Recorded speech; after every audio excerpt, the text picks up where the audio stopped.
Eu retirei-me porque era en pleno carnaval, retirei-me sobre as 4 ás 5 da mañá porque estaba cansado, estaba ca familia esta onde vivía, retirei-me para a casa, despois máis tarde viñeron eles, despertei por os tiros, e non me parecían cohetes, porque como tamén se tiraban cohetes, pois estaba en plenas carnavales, e isto non son cohetes, toda Xermeina era que se chamaba Lolita. Dije, Lolita, non sei que pasa, sinto tiros, que estos non son cohetes. E ela xa se tirou da cama e chamou o teniente que había estado con nós, chamou xa e dixo, sí, hai un ataque contra as Moncadas.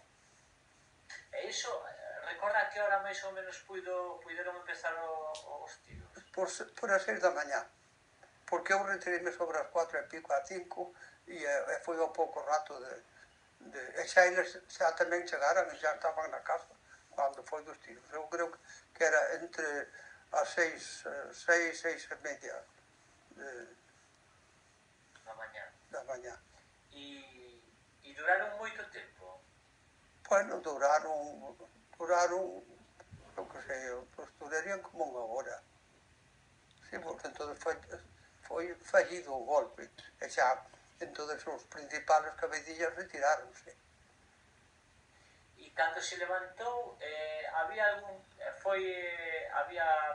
pola calle algún síntoma de que pasara algo? O sea, xa nosotros vivíamos na calle principal Santiago Saco.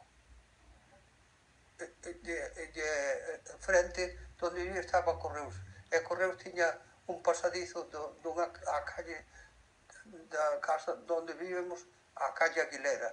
E entonces o guardia estaba ali apuntando co fusil hacia a calle.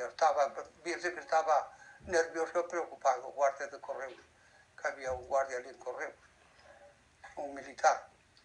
Pola calle non había máis militares, non se notaba que había... Non, porque foi un golpe e sorprendeu a toda a xente. Xa enseguida a xente que pues, tiraríase como me pasou a mí, pues, a estar na casa pendiente do que pasaba. Pero despois xa empezaron xa as radios a dar noticias do que o golpe fora fallido, que era Fidel Castro que el que estaba desaparecido, que non colleran, entón xa enseguida se soubo, porque as cousas... Eu tamén tiña amistad co arzobispo Pedro Serantes, que despois antes de virme xa estaba moi mal, e fui a ver, ainda estaba na cama, recibime na cama.